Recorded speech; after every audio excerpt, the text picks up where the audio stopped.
다음은 5차선 기본계획 전략별 핵심 과제입니다. 자, 이게 나중에 들어선답니다. 지금 계획하고 있어요. 산림복지지구 및 단지.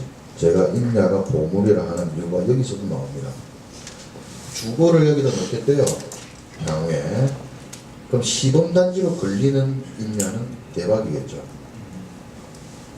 지금 아직 그렇게까지 안 왔습니다. 휴양, 치료는 이건 다 하죠. 그리고 문화, 의료, 교육, 여가 뭐 이런 거 들어서 산림복지지구단지를 클립을 한답니다. 7대 전략 뭐 이건 한번 쭉 읽어 보시고요. 그 다음에 여기 나와 있는 게 산지은행. 요즘 여러분 농지은행 아십니까? 아시죠? 그럼 농지를 어떻게 해서 그걸로 나중에 연금을 받든지, 그죠? 그래 하는 거죠. 산지도 마찬가지입니다. 그런 식의 제도가 도입된다는 겁니다. 그래서 여러분들이 나중에 재무 설계나 뭐 재테크라는 게 딴 게 아니라 이런 것도 나중에 재테크적으로 향후 노후를 위해서 준비를 할 수 있는 거죠. 그럼 개인 국민연금에 이런 거 넣고, 그죠? 따로 개인연금 준비하면은 괜찮지 않습니까? 산지연금 넣어가지고 다 이렇게 연금을 매달씩 받으면 괜찮지 않습니까? 그런 것도 알아두시고. 요즘 뭐 저기 보면 탄소관리사라고 있는데, 산림의 또 하나의 장점, 탄소 배출권 사업 할 수 있습니다. 탄소 배출권이라는 게 여러분 아시죠? 탄소를 필요하는 기업이나 이런 데다가 저희가 파는 거예요. 거래소가 있고, 그죠? 탄소를 파는데, 탄소를 탄소를 할 수 있는 나무가 몇 가지가 있습니다. 잘 되는 게. 뭐, 백합나무, 그 다음에 상수리나무, 뭐, 이런 종류가 있습니다. 그런 종류에서 이걸 갖다가 약 한 10년 정도만 지나면 탄소가 배출이 됩니다. 그 배출한 거를 거래소에 파시면 돈이 들어오겠죠. 그 무슨 소득입니까? 일 안 하고 돈 버는. 그렇죠. 제가 그래서 산지를 투자하는 거예요. 산지를. 함부로 제가 투자하라 이런 게 아니라, 산지는 제가 직접 해서 임산물도 관리할 수 있지만, 임산물도 뭡니까? 임산물도 여러분들이 안 따고 여러분들이 직접 재배하지 않고 그런 사람들 전문으로 하는 사람들 있죠. 맡기시고 나서 수익률 배분하시면 됩니다. 왜 그걸 못하십니까? 50대 50인만 해도 그 수익률 배분해가지고 사업 나중에 들어오면 1년간 연간, 예를 들어 여러분 잣나무 아시죠? 잣나무를 예를 들어 제가 20년을 키웠어요. 그러면 20년 키우면 자식 공격적으로 매년 따라오는 사람들 있지 않습니까? 그분들한테 맡기고 한다면은 뭐 어느 정도 나무의 수에 따라 다르지만 연간 몇 천만 원은 그냥 봅니다. 진짜 농담이 아닙니다. 그래 버는 사람도 수없이 있으면 제 주변에는. 그 잣나무뿐만 아니라 호두나무, 여러분 헛개나무 아시죠? 헛개나무 비싸지 않습니까? 황칠나무 아시죠? 엄청나게 비싸거든요. 여러분 잣나무 20년짜리 이거 한 그루 파는데 얼마 하는지 아십니까? 20년, 25년. 한 그루가 200만 원, 250만 원 합니다. 1000그루 있으면. 계산 가능하시겠죠? 임야, 내가 산 임야보다 나무가 더 비쌉니다. 내가 임업인이면은 조금씩 별목 가능하거든요. 그 별목에서 용돈 쓰시면 됩니다. 네. 오늘 1000만 원 필요하네, 몇 그루 배우고. 네. 농담이 아닙니다. 자, 임산물을 활용해서 내가 매년마다 수익을 얻고, 나무는 나중에 벨 수 있는 부분은 벨 수 있으니까 그거는 나이가 먹은 만큼 내한테 도움되고, 탄소 배출권은 가만히 있으면 이걸 거래소에서 필요로 하는 사람들이 살 수 있으니까 그것도 도움되고, 야영장, 글램핑장 개발하게 되면은 여기 개발도 이거 운영업체 따로 있거든요. 운영업체에 맡기고 나는 손 하나 까딱 안 해도 됩니다. 6대 4로 가져가든지 5대 5로 가져가든지. 그렇게 되면은 수익률이 얼마나 되겠습니까? 여러분들 글램핑장, 야영장 가보신 분들 있죠? 그럼 글램핑장 하루 숙박 경우가 얼마입니까? 그걸 1년으로 환산하면 굉장합니다. 그게 한 동만 있는 게 여러 동 있는 경우에 그걸 다 포함해서 한번 보세요. 어마어마하죠. 그래서 제가 임야는 곧 뭐다? 보물이라는 겁니다. 여러분들이 임야를 지금은 그동안에는 그냥 지나쳐서 가셨다면 앞으로는 꼭 임야를 주목해 주십시오. 우리나라가 임야 몇 %입니까? 70%죠. 그러면 지금 나머지 땅덩어리에서 굉장히 개발하고 하지 않습니까? 근데 그 개발할 땅이 남아있나요? 안 되니까 새만금 간척하고. 그죠? 없습니다. 그럼 남아있는 땅인데 결국 어디로 가겠습니까? 통일이 안 되는 이상은 임야로 갈 수도 있다는 겁니다. 결국은. 지금은 주목 못 받습니다. 네, 사람들 전부 아파트, 분양권, 오피스텔, 수익형 부동산 쪽으로 다 가니까 상가든 뭐든. 근데 향후는 재산적 가치가 굉장히 있다는 거죠.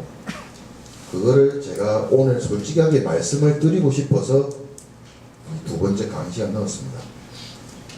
임야라는 게 활용하는 방안은 굉장히 많습니다. 사실 이것도 보십시오. 이거 지구 산림복지 시범사업 근 선정되면요 다 들어갑니다. 어마어마합니다 이게. 그거 한번 유념해 주시고 보시면 되겠습니다. 자, 인도 설치, 인도 개설 그겁니다. 인도란 거는 등산로고, 운반로고, 작업로고, 그렇죠. 임산물 통로고. 근데 인도라는 게 결국 뭐냐면은 산과 또 다른 지목을 이어주기도 하고, 다른 마을과 다른 마을을 이어주기도 하고, 여러 가지 어떤 기능이 많습니다. 그래서 기능 보시면은, 그리고 자, 목적은 지목은 도로가 아니라 임야입니다. 임도 도로 아닙니다. 임도가 있으니까 여기 건물 설치해야지 안 됩니다. 하나 예외적인 거는 임도하고 나중에 도로하고 연결되어 있는 지점에서 아까 말씀드렸죠. 그 660제곱미터 200평 정도의 농림어업인이 신축할 수 있는 주택. 그거는 지을 수 있는데 그 지을 수 있는 조건은 바로 다음 장에 있으니까 제가 보여드리겠습니다. 그래서 기능은 뭐 이런 기능이 있더라. 다 보시기 바라고. 산지 일시 사용에 인도라 했죠. 아까 산지 전용은 조림사업, 벌채, 그렇죠? 산지 일시 사용은 산지를 임도, 작업로, 임산물 운반로 등으로 사용하기 위해서 형질 변경하는 걸 말한다. 이거 제가 좀 참고로 해라고 넣어놨고요. 그 다음에 개설 절차는 자 이렇게 돼서 산림공학 기술자로 해서 하는데 대체적으로 어디다? 산림조합에서 뭘로? 산림경영계획으로 하더라. 그렇죠? 조림 사업 할 때 산림사업 대상 계획을 할 수 있죠. 이거는 할 수 있지만 개인으로 하면은 부담이 많이 듭니다. 그래서 조림 사업이나 기타 산림 사업으로 할 때 그때 왜냐면 중장비가 들어오잖아요. 그러면 그 중장비 아저씨한테 막걸리 이제 사서 드리면서 오늘 잘 부탁합니다. 그렇게 하면서 하면은 길만 여기서 내가 조금 더 내줄 수도 있습니다. 뭐 아시겠죠? 그래서 다음에 향후 하실 분들은 그런 부분도 좀 알고 계시길 바라고. 자, 인도 힘듭니다. 뭐 인도 여러 가지 있죠. 요즘 산악 바이크나 오토바이도 이 산을 많이 이용을 합니다. 산악 자전거도 그렇고. 또 이렇게 좀 포장을 한 데도 있지만 비포장도 있죠. 그렇죠? 그러니까 이런 인도를 통해서 뭐 인도만 잘만 가꾸면은 산책로가 되고, 여러분 편백나무 숲 보시면은 굉장히 멋지지 않습니까? 그런데는 또 아토피라든지 이런 사람 이런 거 있는 애들을 있는 집 같은 경우 특히 그런 데 가면 좋습니다. 그래서 이런 부분들 잘 보시면 될 것 같고요. 자, 다음에 아까 말씀드린 부분들 말씀드리겠습니다. 자, 인도로 활용한 전원주택 신축 가능 범위. 아까 말한 내용 그대로 있죠. 660제곱미터 이하인데, 자, 주택 진입로는 폭 3m에 길이 50m로 제한되어 있다. 이게 무슨 말일까요? 도로가 있습니다. 인도가 있고 길이가 50m 제한입니다. 이게 폭이 3m고요. 이게 인도이고 이게 도로입니다. 이게 딱 여기서 지어야 돼요. 도로가 있고 인도가 있는데 인도와 도로 사이의 거리는 50m로 되어 있고 이 인도는 폭이 3m여야 된다. 지을 수 있단 말입니다. 이거 제한이 딱 걸려 있습니다. 요 기준 제한을 보시고 여기 있죠. 주택지는 이렇게 해서 제한되어 있더라. 그렇게 보시면 됩니다. 자, 임목축적이 뭐냐면은 임목축적이라는 거는 숲 전체의 부피를 말합니다. 밀도, 부피. 임목제적은요. 임목제적은 나무 딱 한 그루의 부피. 이게 나중에 임목본수도라고 있거든요. 이거 계산하는 방식이 복잡합니다. 이거 사실 이렇게까지 넘어가면 너무 머리 터지겠죠. 그죠? 여기까지 하겠습니다. 하고 되고 이렇게 산지전용 허가서가 이런 게 필요하더라. 그리고 여러분들 하나 아셔야 될 게 산지는 임대라고 말을 씁니까? 안 씁니까? 산지는 임대란 말을 안 씁니다. 임대, 임차 없습니다. 대신 뭡니까? 사용, 수익. 이 사용 수익이 무슨 말이야? 이런 이제 얘기를 하실 수가 있는데, 임대를 산을 사용을 하고 그 사용한 거에서 수익을 얻기 때문에 임야는 사용 수익이라 합니다. 여러분 사용 수익이 또 어디에 있습니까? 국유재산에 있죠. 행정재산, 일반재산 있지 않습니까? 이거를 빌리고 하는 거에 있어서 사용수익권 이런 얘기를 하지 않습니까? 그 말처럼 산지전용도 사용 수익, 결국 이게 임차라 보시면 됩니다. 근데 말이 이제 임야다 보니까 사용 수익 한다라고 생각하시면 되고요. 그리고 지금 중요한 게 제가 뒤에가 있는데 일단은 제가 일단 요까지를 나중에 제가 파일을 드리고 너무 제가 강의가 길어진 것 같아서 지혜 습기를 한번 이렇게 보시고 이런 개발 사례도 있다. 그리고 글램핑 같은 경우는 보시면은 자 요런 거 땡땡땡땡 글램핑입니다. 요게 3,000만원짜리입니다. 글램핑. 요거 있죠. 이건 인디안식으로 된 거고 요거는 거는 1,200에서 1,500만. 네. 비싸죠. 3,000만원. 이거 근데 하루 숙박료로 해가지고 1년간을 갖다가 계산을 따려보면은 1년 조금 넘게 하면은 본전 다 찼습니다. 네. 되게 특이하죠. 이게 뭐냐면 옆에 가도 잘 돼 있는 게 글램핑이나 항상 약한 게 뭐겠습니까? 불에 약하죠. 방화 구조로 다 되어 있습니다. 왕년 구조로 천이 그게 다 지어져 있기 때문에 요즘은 괜찮고요.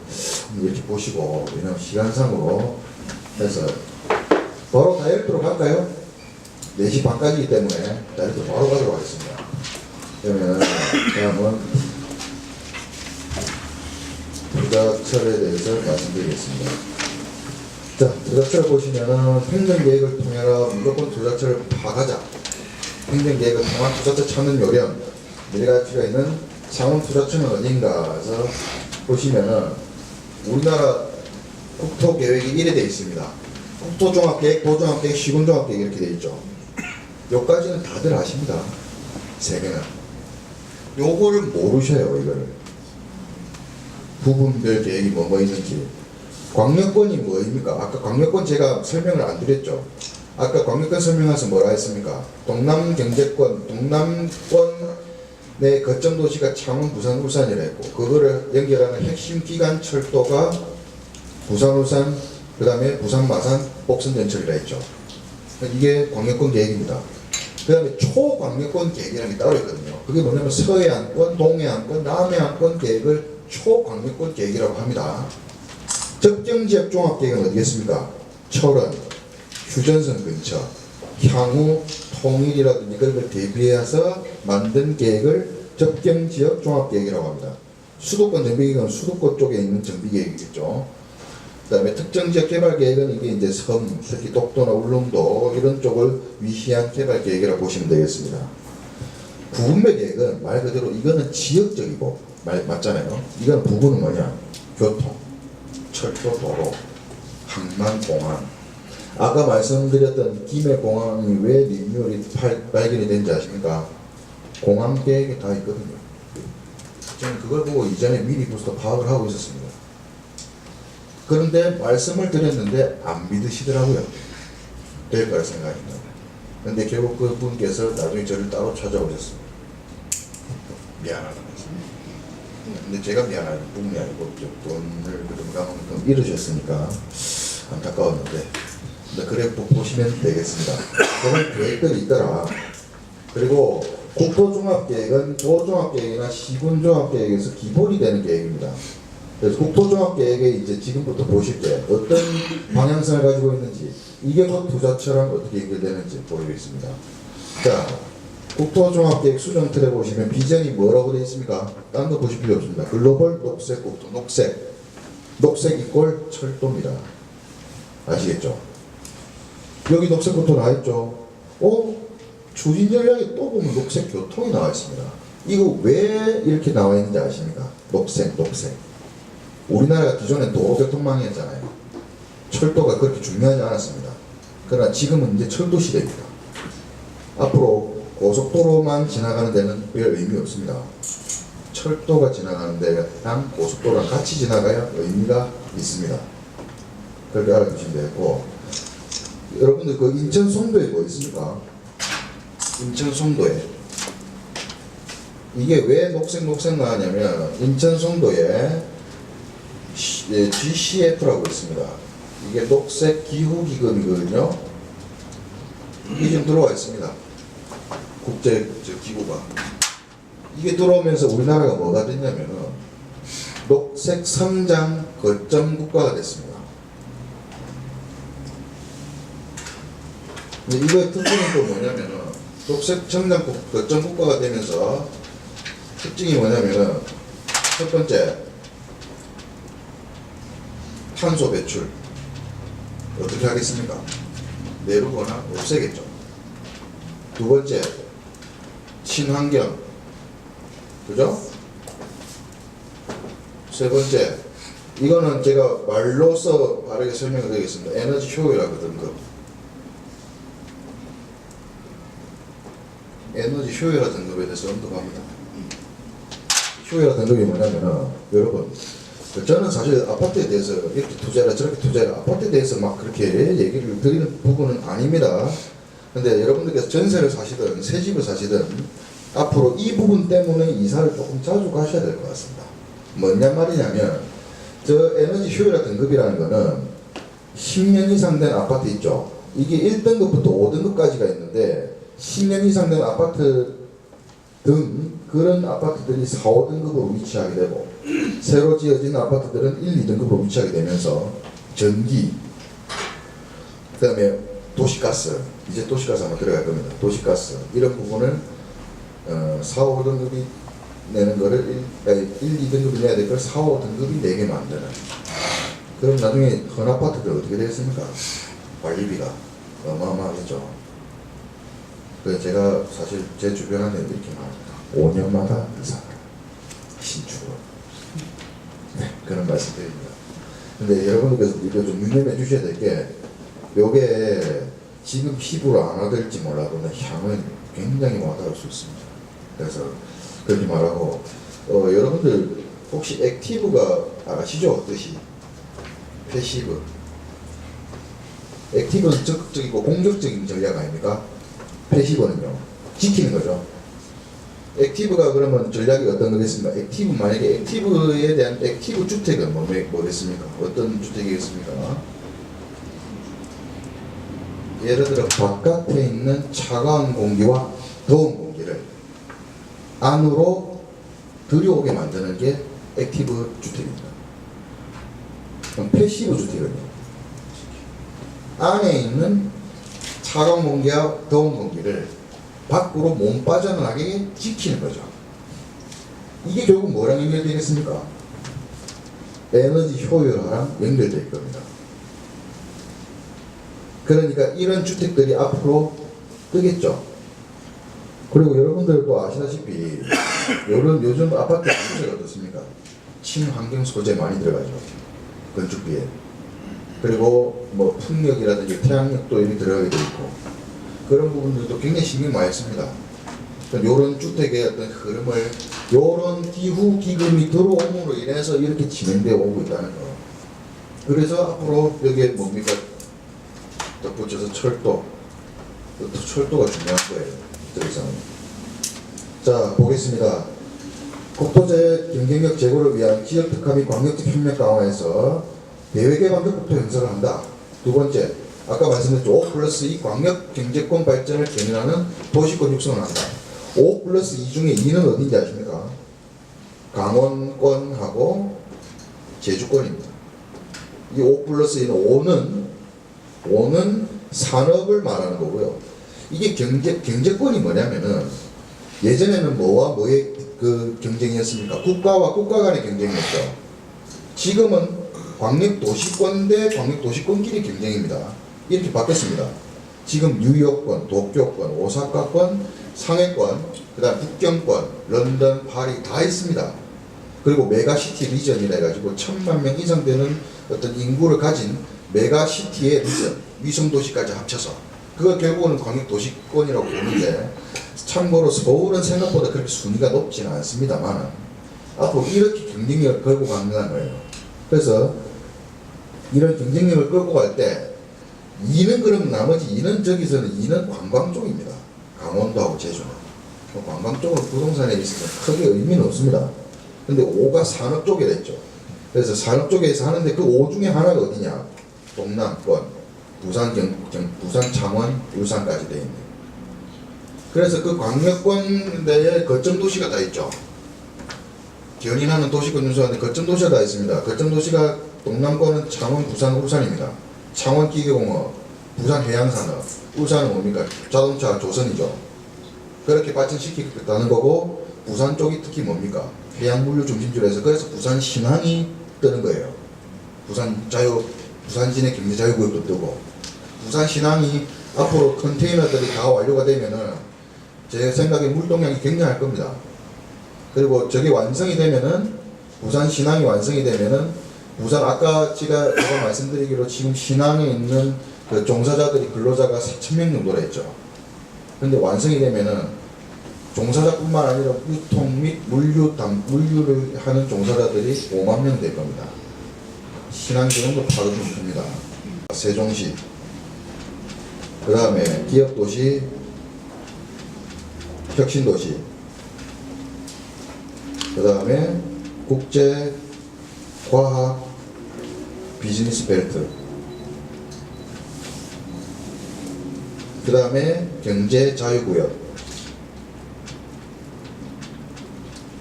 그 다음에 새만금.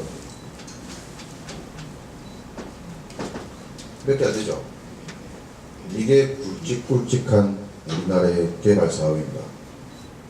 세종시 말 안 해도 아시죠? 앞으로 세종시 인구가 얼마나 늘어나는지 아십니까? 평균 계획상으로 80만 명 그렇게 되어 있어요. 그러면 청주 유명한 거 아시죠? 청주 오송, 오창 많이 들어보셨을 거 아닙니까? KTX도 지나가고 SRT도 지나가고 이런 것들. 그 다음에 기업도시. 여러분들 기업도시 중에 기업도시가 어디 있는지 한번 뽑아보겠습니다. 위에서부터. 원주 기업도시, 원주, 충주, 그 다음에 어디겠습니까? 또 내려오면 태안, 그 다음에 또 내려오면 무주, 그 다음 내려오면 마지막에 해남, 영암이죠. 해남하고 영암하고 붙어있는 겁니다. 하나 떨어져 나가는 데가 어딥니까? 무안이죠. 그리고 지금 여기서 설명을 드릴게. 기업 도시 중에 제일 잘 나가는 데가 어디 있습니까? 두 군데 있습니다. 그렇죠. 원주와 충주입니다. 원주하고 충주는 지금 땅값이 어마어마하게 올랐습니다. 2004년도에 원주의 중심지인 단계동 지금 터미널이 있는 데거든요. 터미널이 있는 데가 300만원도 채 안 됐을 겁니다. 지금 얼마냐? 1,500, 2천만원. 더 하겠죠, 지금. 그때 조금 제가 그 전에 지금 들었으니까. 더 할 겁니다. 원주가 어마어마합니다. 자, 원주가 크는 이유. 충주하고 같이 설명해 드리겠습니다. 원주. 일단은 도로. 지금 제2영동고속도로 개통됐죠. 강남에서 원주까지 1시간입니다. 1시간. 어마어마합니다. 자, 이거 팁인데요. 이거 혹시 제 블로그 할 때 보셨는가 모르겠는데, 큰 도시, 광역시가 있고, 여기 소규모 도시가 있는데, 요걸 갖다가 고속도로 연결합니다. 고속도로. 그래가지고 통행시간이 단축되겠죠? 통행시간이 단축되는데, 통행시간이 10분에서 15분 단축되면은 소규모 도시 땅값이 몇 배 올라갈 거예요? 2배. 통행시간이 30분 단축되면, 죄송합니다. 지금 글씨가 좀 안 써져서 3배. 광역시가 올라가는 게 아니라 소규모 도시의 토지대가 올라간다는 거예요. 토지대가. 여러분, 이거 제일 우리 주변에도 이런 케이스 있습니다. 어디입니까? 거제, 부산 거제, 거가대교. 그거 하고 나서 거제도 엄청나게 올랐죠. 같은 맥락입니다. 고속도로 하나가 개통함으로 인해서 통행시간이 10분에서 15분 단축되면은 소규모 도시, 광역시가 아니고, 광역시급이거든요, 여기는. 소규모 도시에 있는 토지대가 2배 올라가고, 30분 정도 단축되면은 3배 정도 올라간다는 게 부동산 법칙입니다. 그래서 지금 원주가 크게 된 이유가 제2 영동고속도로로 인해서 강남하고 원주까지 1시간으로 줄었죠. 1시간밖에 안 걸리거든요. 거기에 자, 기업이 중요한데 이건 원주하고 충주하고 다 마찬가지입니다. 충주를 보시면은 이 둘 다 지금 뭐냐면 기업들이 복합으로 들어가 있습니다. 한 가지 산업으로 가는 도시가 어디 있죠? 거제 조선업이 좀 이런 말 써서 죄송합니다만 조선업이 작살나고 나서 거제 어떻게 됐습니까? 같이 날아갔죠. 한 산업이 지탱하고 있는 도시가 그만큼 발전력이 좋을 때 호황일 때는 도시도 같이 좋은데 조선업이 안 좋으면은 도시도 같이 작살납니다. 근데 충주나 원주는 충주 같은 경우는 어떤 기업이 있냐면은 포스코 ICT, 그 다음에 롯데 주류, 코롱생명과학, 한국판비오 이런 업체들이 있거든요. 그런 업체들이 뭐 다 한쪽에 제조업만 있는 게 아니고 생명과학 쪽 또는 뭐 친환경 자동차 배터리 쪽도 있고 다 있습니다. 그리고 원주도 마찬가지입니다. 원주도 복합 기업으로 다 들어와 있습니다. 그러면은 이게 뭐냐? 그 기업의 경제, 그 기업의 도시가 경제가 불황이든 호황이든 그렇게 크게 영향을 안 받는다는 거예요. 그래서 한쪽으로만 산업이 집중되어 있는 도시는 그만큼 위험합니다. 좋을 때는 엄청나게 좋은데 거제가 도시 근로자 소득비 수준이 우리나라에서 손꼽혔잖아요. 근데 안 좋으면 지금과 같은 찬바람이 분다는 거죠. 그 원주, 충주가 그렇습니다. 제 아는 분들한테 제가 2016년도 3월달에 충주로 올라갔었는데 그때 당시에 제 블로그 보시면 제가 충주 글을 써놨는데 그때 당시에 제가 땅을 본 게 있습니다. 근린산업지사에. 그 땅이 얼마나 나온지 아십니까? 500만원, 800만원, 1000만원 평당. 제가 돈이 있었으면 바로 넣었습니다. 근데 저는 돈이 없었으니까. 그때 이제 저한테 좀 추천해달라는 사람한테 의뢰가 들어서 추천해줬죠. 지금 얼마인지 아십니까? 제가 듣기로는 1,400인가까지 올랐어요. 500만원짜리 없습니다. 800만원짜리 없습니다. 그 사람 얼마나 벌었겠습니까? 그러게 되면. 어마어마하죠. 세금 떼도. 로또 아닙니까? 저 팔면 되죠. 그건 왜냐면 그만큼 계속 올라간다는 거예요. 그 사람이 땅을 치고 구해하고 있습니다. 정말 땅을 치고 구해하고 있습니다. 제가 땅을 몇 번을 친 것 같아요. 근데 정말 이게 가격이라는 게 제가 좀 우스갯소리를 하는 거지만 이게 정말 농담이 아닌 게 개발 호재를 알고 들어가시게 되고 시야를 제가 살고 있는 도시에서 조금만 넓혀서 나간다면 충분히 이러한 개발 거지인 땅들을 많이 살 수가 있습니다.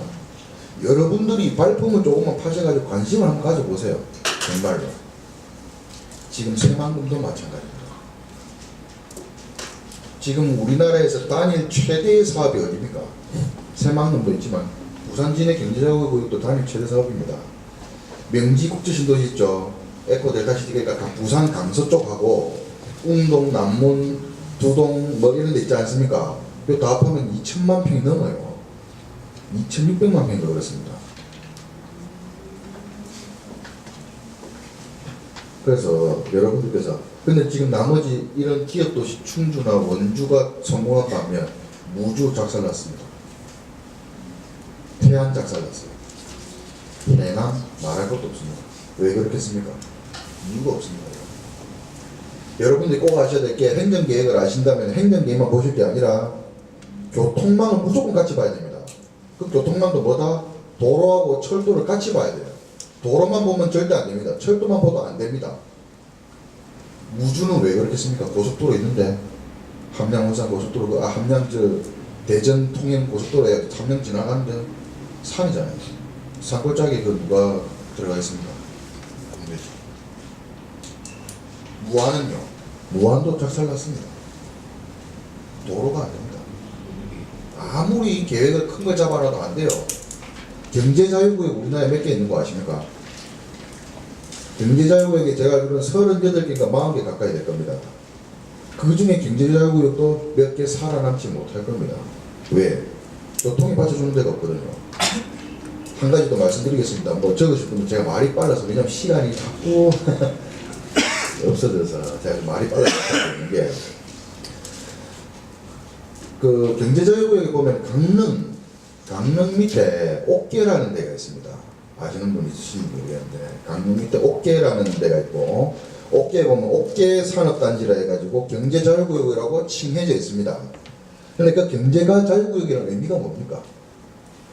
외국 자본을 유치해서 외국 기업이 들어와서 일할 수 있도록 하게 만들고 하는 거죠. 그러려면 그 사람들이 그냥 들어오겠습니까? 외국 사람들이 더 열심히 합니다. 그냥 안 들어옵니다. 그러면 어떻게 들어오겠습니까? 교통망이 뛰어난 곳을 들어올 수밖에 없죠. 왜? 물류 비용이 절감이 되니까. 경제자유구역에서 외국 기업이 유치되는 거는 그 외국 기업이 들어온다는 거는 교통망이 중요하고 그건 왜? 물류 비용이 싸기 때문에. 결국 자기들도 수출해야 될 거 아닙니까? 그렇죠? 그리고 또 뭡니까? 인력이 우수해야 되죠. 지방에 경제자유구역에 들어오는데 우수한 인력이 하나도 없어. 그럼 누가 들어옵니까? 강릉 옥계에 지금 그런 게 있습니까? 없습니다. 없어요. 거기 뭐 사람 똑똑한 사람 죄송합니다만 기하는 건 아닌데 대학교나 뭐 어떤 수석연구원이나 그런 쪽에 없잖아요. 그런 기관들이 옥계 그 촌입니다. 강릉이다 보니까 산이 가로막고 있어요. 눈 오면 못 나옵니다. 네. 근데 뭐 죄송합니다. 뭐 우스갯소리 하는 말입니다. 아무튼 그래서 옥계 산업단지가 제가 봤을 때 힘듭니다. 그만큼 힘들고 그래서 중요한 거고요. 그래서 기업 도시는 항상 뭐 충주 원주라는 전문 케이스가 있고 혁신 도시는 뭡니까? 공공기관 이전이죠. 혁신 도시는 뭐 어느 도시든 괜찮습니다. 아시겠죠? 자, 국가 경제를 견인하는 신성장 거점. 지금 나와 있는 경제자유구역 얘기했고, 그 다음에 원주, 충주 얘기했고, 기업도시 얘기했고, 혁신도시 얘기했고, 세종시 얘기했고, 나머지는 그 국제과학 비즈니스 벨트는 세종시에 있는 겁니다. 국제과학 비즈니스 벨트는 시종시에 옆에 있는 건데, 핵심 연구인력들이 여기로 다 몰려올 겁니다. 세종시가 뜨는 이유가 이것 때문이에요.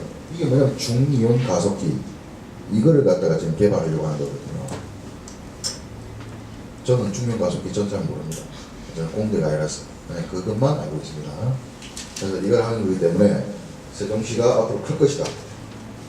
그래서 이런 거 참 눈여겨봐요.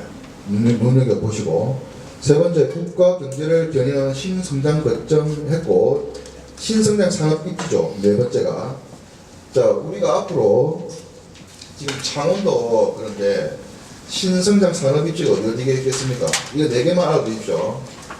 자, 융복합, 그 다음에 첨단, 그 다음에 지식산업단지, 그 다음에 생명과학. 앞으로 이런 산업단지가 뜹니다. 이게 뭐다?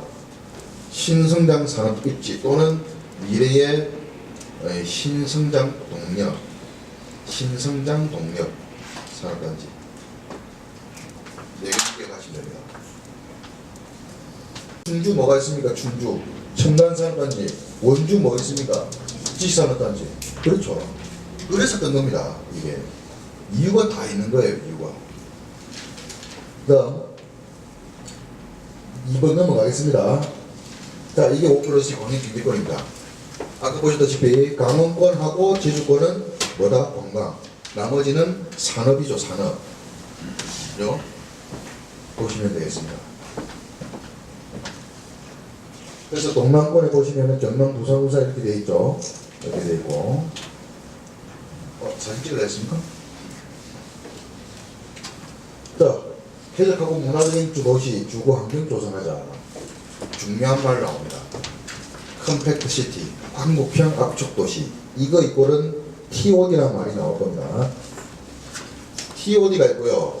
TOD가 있고, TOD가 트랜짓 오리엔티드 디벨롭먼트, 대중교통 지향형 개발. 이게 대중교통 지향형 개발이라고 하거든요. 지향형.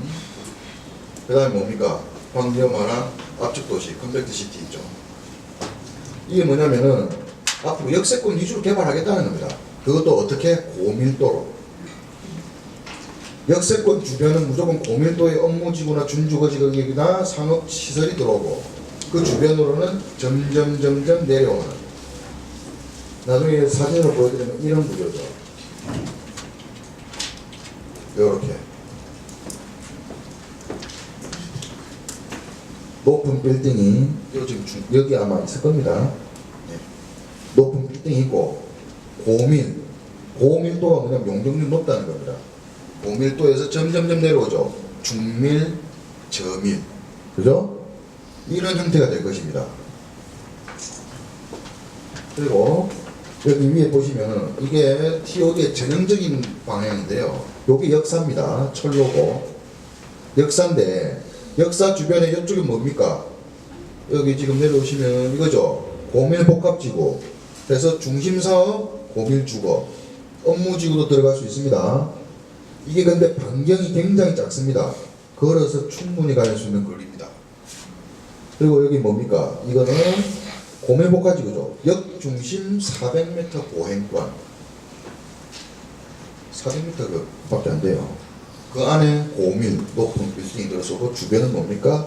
저밀 주거지역으로 가꾼다는 게 지금 TOD, 트랜짓 오리엔티드 디벨롭먼트, 대중교통 지향형 개발의 하나의 방식입니다.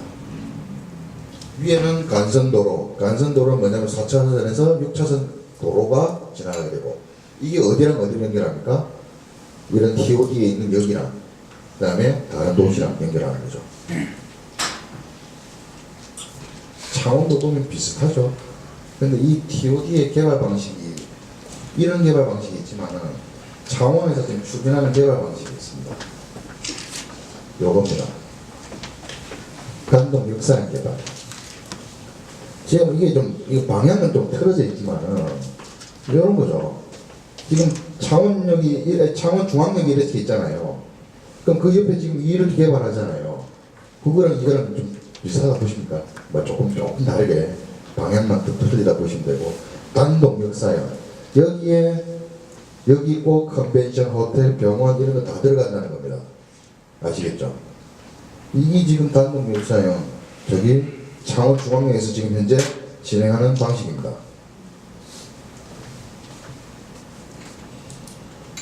여기서 나오죠. TOD 고밀도 복합개발.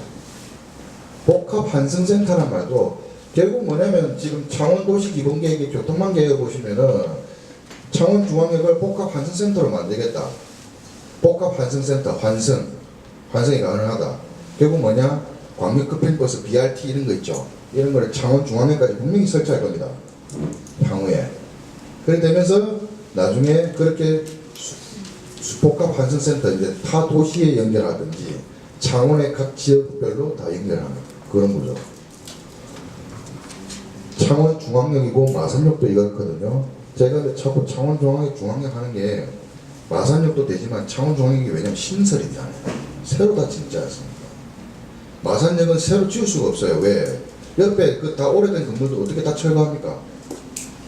난리 날 건데 그러면 보상금 이빠이 주고 해야지 뭐 그렇게 되고 안 되면 안 될 건데 들어갔을 때. 근데 창원 중앙역은요 새로 다 들어가잖아요. 새로. 그럼 새로 들어가는 곳은 굉장히 메리트 있는 겁니다. 그만큼. 그래서 이렇게 하겠다. 관성 입시형 뭐 개별 차별화된 개발 추진하겠다. 이게 원래 미국에서 나온 개념입니다. 미국이 철도 중심이 굉장히 발달되어 있잖아요. 지금 이 TOD라든지 이런 게 지금 우리나라에서 그렇게 들어온 지가 그렇게까지 오래는 되지 않았습니다. 근데 여러분 알아두셔야 될 게 아까 한국형 압축도시 컴팩트 시티라고 되어 있잖아요. 이 구분 이것만 해보시죠. 시간이 다 돼가서 빨리빨리 해야 되겠습니다. 컴팩트 시티가 있고 아까 지금 TOD가 있잖아요. TOD는 어디를 개발할 거냐?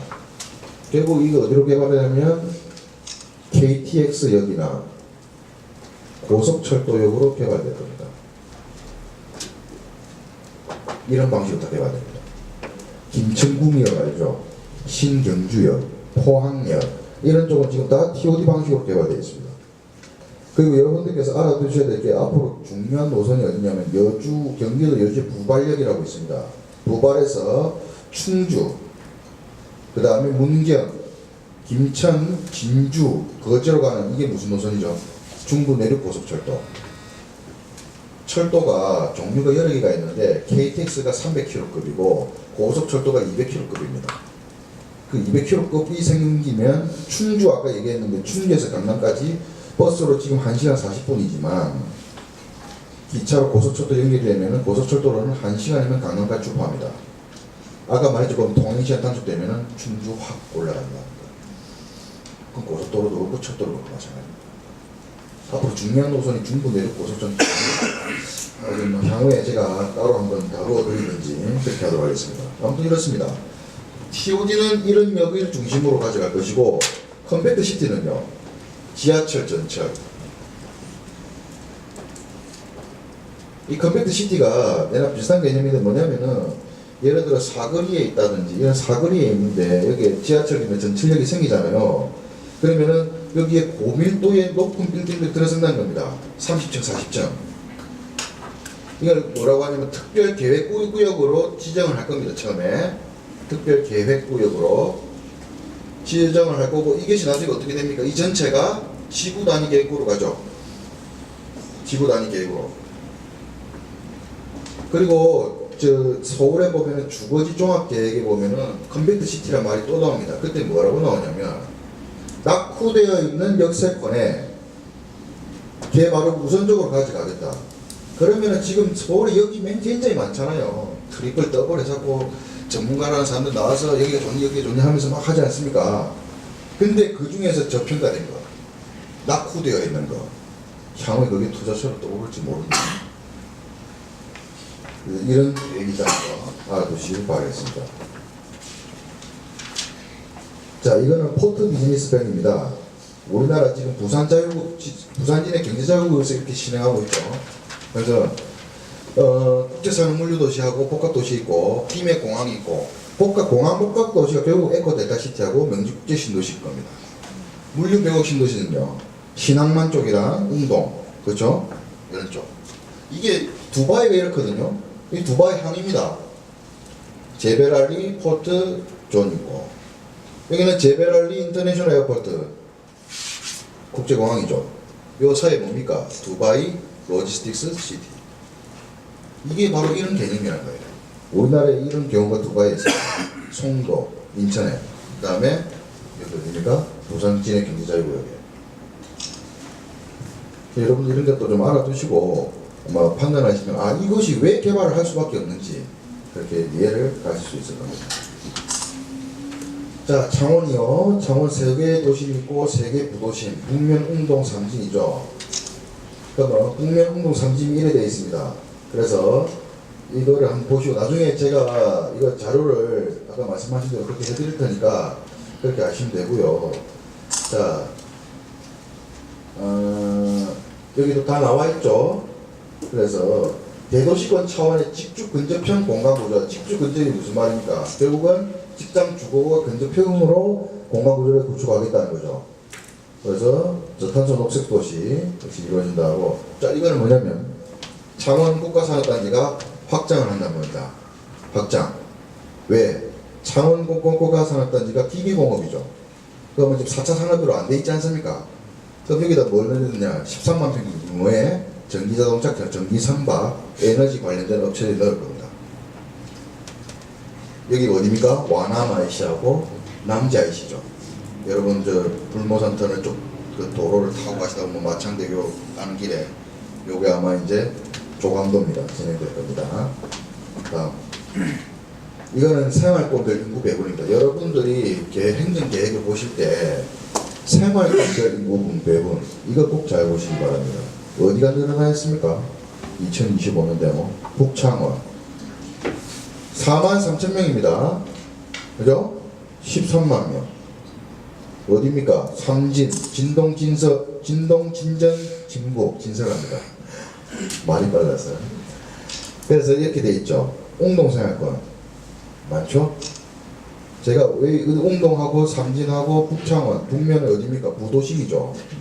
여러분들 이제 여기 하나 기억해 두세요. 행정계획을 보실 때는 중심지 체계부터 봐라. 그 다음에 생활권 계획, 생활권 인구 계획을 봐라. 생활권 인구 계획 이거는 뭡니까? 자연적 출산을 말하는 겁니까? 그냥 인구 이동을 말하는 겁니까? 인구 이동입니다. 자연적 출산은 여기 개념이 아니에요. 아시겠죠? 그렇게 보시고 판단하시면 됩니다. 자, 투자처 말씀드렸습니다. 이게 제일 핵심인데, 자, 명지 에코델타시티 수용 인원 8만 명. 명지지구, 명지의 국제시진도시 1도시, 인도시 1단계, 2단계. 1단계가 5만 4천 명이죠. 지금 현재 명지 아파트 짓고 있는 데 있지 않습니까? 2단계가 2만 6천 명. 그래서 도합 명지 국제신도시도 8만 명. 명지 밑에 보면 뭐 있습니까? 오션시티 현재 3만 명. 이래 있고, 그 다음에 여기 지금 뭡니까? 옹동지구는 여러분 지금 복합 관광단지로 가고 있죠.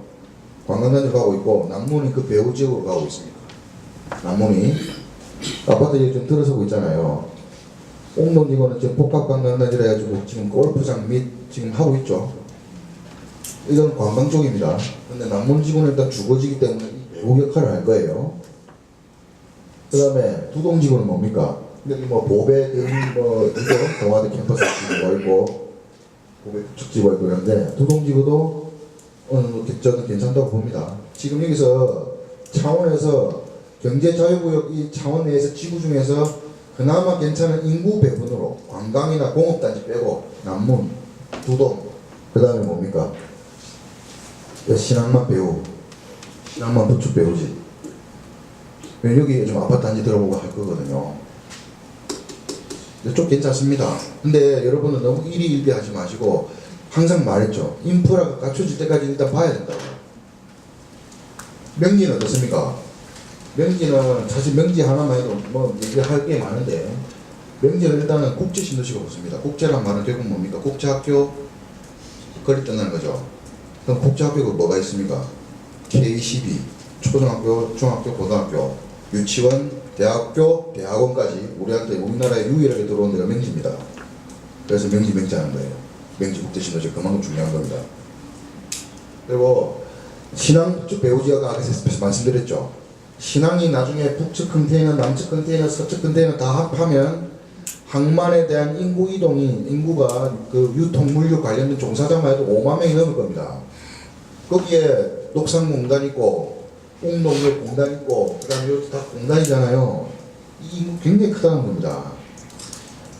그래서 여러분들께서 꼭 알아주시길 바라겠고요. 이게 전체적인 조감도입니다. 그리고 부산에서 봤으면 부산에서 왜 이렇게 보느냐?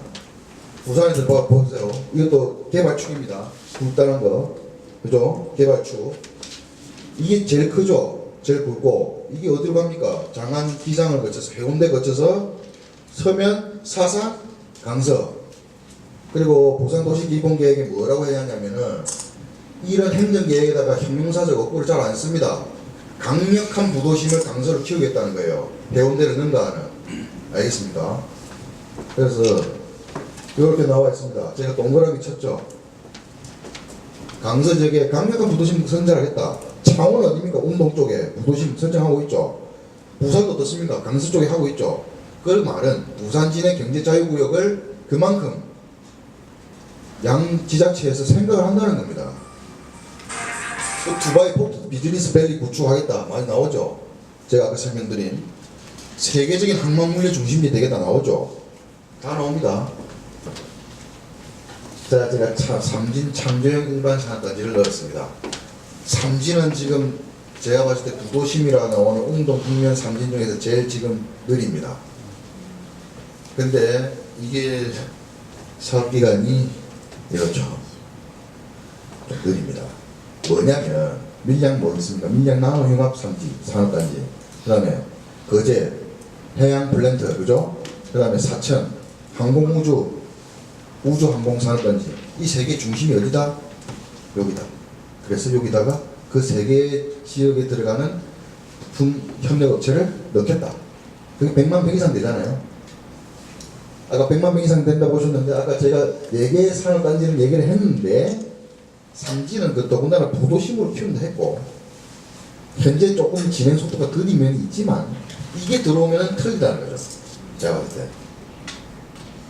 그리고 창원 솔직히 말해서 제가 지금 뭐 시간 조금 지났는데, 이런 부분 좀 맞춰가겠습니다. 창원 부분에 솔직히 뭐 로봇 지구, 그죠? 그 다음에 저기 어디입니까? 부산면 해양관광단지, 그죠? 그 다음에 마산 해양신도시, 북면 쪽, 그 다음에 진해도 뭐 많습니다. 근데 제가 왜 이것만 얘기를 했냐면, 다 다뤄드리려면은 그것만 해야 됩니다. 다른 건 못해. 한정된 시간 안에서 하려다 보니까 여러분들께 좀 더 다양한 어떤 그런 부분들을 못 드려는 건 죄송하고, 이런 식으로 이제 개발이 된다는 겁니다. 그래서 제가 옆에 밑에 내용 설명을 제가 해놨습니다. 그리고 2호선, 14호선 통영 대전고속도로 지나가는 거로 아시고, 제가 생각한 위치는 이 정도로 파악됩니다. 이명리 쪽이나 여기 쪽 보면은 생산 녹지 지역 있죠. 이쪽에 들어서지 않을까라고 추측되집니다. 네, 끝났습니다. 자, 제가 여러분들한테 사실 좀 너무 많은 걸 알려드리다가 보니까 시간이 벌써 이렇게 진행이 지척이 됐습니다. 여러분들께서 꼭 도움이 되셨으나 좀 많이 되셨습니까? 네. 좀 처음 들으신 부분들이 많죠. 이런 부분도 여러분 좀 아시고, 또 단톡방으로 해서 제가 이렇게 또 해서 초대를 해드릴 테니까 그렇게 해서 메일로 해서 그냥 자료 받아가시길 바라고, 또 저는 제 전화번호 아시죠? 네, 010-4579-5274입니다. 그리고 카톡 아이디를 제가 이전까지 안 만들다 이번에 만들었습니다. 기계치라서 EXCAPE 2000입니다. 죄송합니다. 여기 글씨가 있어서 EXCAPE 2000, 이게 제 카톡 아이디입니다. 그래서 여러분들께서 제가 그 월요일쯤에 해가지고 다시 단톡방에 초대를 하고, 그 외에 또 제가 하도록 할 테니까 오늘 어떤 이런 부분들을 잘 기억해 두시고, 또 자료 부분들을 잘 보시고, 여러분들께서 직접적으로 움직이는 게 제일 중요합니다. 공부 많이 하시고, 그리고 항상 뭔가 컨설팅 상이 필요하신 경우에 언제든지 상담 신청하시면 제가 친절하게 답해드리도록 하겠습니다.